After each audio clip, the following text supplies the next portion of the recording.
Coach Khairi Rahman, Coach Nonong Mary Kenny, pengamat UI. Kasusnya, seorang murid bercerita jika dia merasa diperlakukan tidak adil oleh seorang guru. Guru tersebut membuka les privat dan sebagian besar murid di kelas mengikuti les privat tersebut, kecuali murid tersebut. Murid tersebut merasa tidak nyaman ketika guru sering menyindir murid yang tidak mau ikut les privatnya. Bahkan, murid tersebut juga merasa bahwa nilai yang diberikan tidak adil. Para murid yang mengikuti les guru tersebut mendapatkan nilai yang lebih baik dari guru tersebut. Bagaimana cara Anda menanggapi hal ini? Hai, Assalamualaikum. Apa kabar, Jenny? Kabar baik, Pak. Alhamdulillah, saya sehat, Pak. Tapi masih ada yang mengganjal di hati saya. Bolehkah kita ngobrol berdua, Pak? Ya, dengan senang hati silakan, Jenny. Kira-kira apa yang bisa Bapak bantu dan kira-kira apa yang akan kamu dapatkan kira-kira dari ngobrol-ngobrol kita kali ini? Tujuannya apalah kira-kira ya? Saya mau cerita, Pak, yang mengganggu pikiran saya. Masalahnya di sini,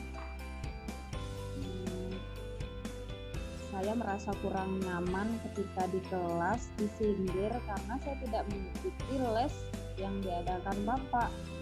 Sementara jadwal les saya itu di sore hari, saya harus membantu orang tua saya, Pak. Jadi maksudnya Jenny disindir ketika tidak ikut les. Nah, coba ceritakan kronologinya, gimana kok kamu bisa disindir hanya karena tidak ikut les seperti itu, sedangkan kamu memang membantu orang tuanya, Jenny. Iya, Pak, pada saat saya disindir itu saya tidak bisa menjawab soal latihan, Pak. Oke, baik. Berarti ketika kamu disindirnya itu karena kamu tidak dapat menjawab soal gitu ya, Jenny ya? Oke, coba kira-kira apa yang akan Jenny lakukan agar dapat menjawab soal tadi? Kira-kira seperti apa langkahnya? Karena pada saat itu saya tidak bisa memahami dan tidak menyelesaikan soal latihan yang Bapak berikan. Jadi hambatannya mungkin itu, Pak.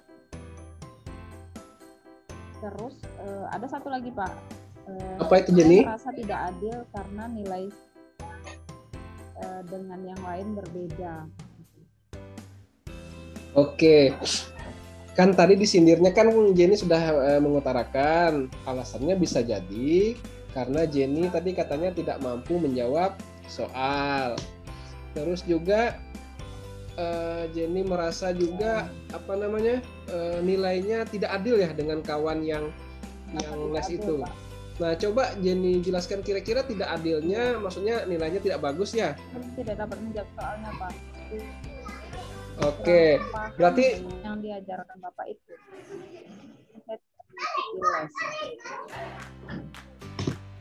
Oke, berarti kita sudah dapat ya akar permasalahannya kenapa Jenny disindir, terus kenapa nilainya rendah. Kira-kira langkah kedepannya kan sudah mau ujian kita ini, Jenny. Langkah kedepannya agar Jenny tidak disindir lagi karena nilainya rendah, karena tidak dapat menjawab soal. Kira-kira apa langkahnya yang mau Jenny buat ke depannya? Nah, itu yang buat bingung, Pak. Baik, kira-kira harus saya lakukan? Apa yang Jenny buat agar tidak ketinggalan materi dari kawan-kawan yang les privat tadi? Kira-kira apa? Menurut saya mungkin saya harus lebih fokus belajar, dan jika ada kawan yang bersedia mengajarkan saya akan meminta lebih mengajarkan. Oke, mantap. Langkah yang sangat bagus ya Jenny ya. Namun misalnya nih, ada hambatan lain kalau kawannya tidak bersedia atau sibuk juga, gimana Jenny? Mungkin saya akan mencari di internet saja, Pak. Oke, mantap. Pantang menyerah ya Jenny ya. Oke, dari pembicaraan kita tadi, Jenny, dari awal kenapa disindir, kenapa nilainya rendah, kira-kira kamu dapat menceritakan kembali nggak hasil diskusi kita hari ini? Menurut saya akan lagi belajar lebih giat lagi agar tidak ketinggalan, terus nilai-nilai saya juga lebih meningkat, Pak. Oke, mantap. Menurut Jenny, kira-kira siapa saja orang-orang atau yang berpengaruh lah untuk memperbaiki agar Jenny tidak disindir lagi, agar nilainya lebih baik lagi, kira-kira siapa saja yang Jenny butuhkan? Supaya saya tidak disindir lagi, terus nilai saya bagus, pertama akan menyusun jadwal belajar, Pak. Meminta penjelasan dari teman yang sudah belajar, terus juga browsing.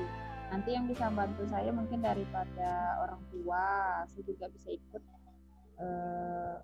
membantu jualan sekaligus mungkin bantu orang tua. Teman-teman juga ya. Belajar, Pak. Oke. Sungguh anak yang berbakti ya Jenny ya. Mudah-mudahan kamu bisa menguasai materinya. Insya Allah itu tidak akan disindir lagi karena udah bisa menjawab soalnya, nilainya pun udah bagus. Tetap semangat ya Jenny ya. Ya, terima kasih Pak. Iya Jenny. Assalamualaikum warahmatullahi wabarakatuh. Saya akan menyampaikan hasil pengamatan dari kegiatan coaching yang mana Pak Haidir bertindak sebagai coach, Bu Jenny Mary bertindak sebagai coachee, dan saya sendiri sebagai pengamat. 4 aspek yang saya amati yaitu pertama tujuan, di mana tujuan sudah tampak pada proses ini yang ada pada awal-awal percakapan, di mana coach memberikan pertanyaan-pertanyaan yang mengarahkan yang memberikan kesempatan kepada coachee untuk mengungkapkan permasalahannya. Yang kedua, identifikasi. Identifikasi juga sudah ada pada praktek coaching tersebut, di mana coach sudah memberikan pertanyaan-pertanyaan dan umpan balik yang mengarah kepada identifikasi potensi yang dimiliki coachee. Yang ketiga, rencana aksi. Rencana aksi juga sudah ada, di mana coach sudah mampu memberikan pertanyaan dan umpan balik mengenai aksi coachee dan menggali potensi-potensi yang dimiliki coachee yang dapat menjadi dapat dijadikan kekuatan untuk menyelesaikan permasalahannya. Yang keempat, tanggung jawab. Tanggung jawab juga sudah terdapat pada kegiatan coaching tersebut, di mana coach sudah memberikan pertanyaan-pertanyaan yang mengarahkan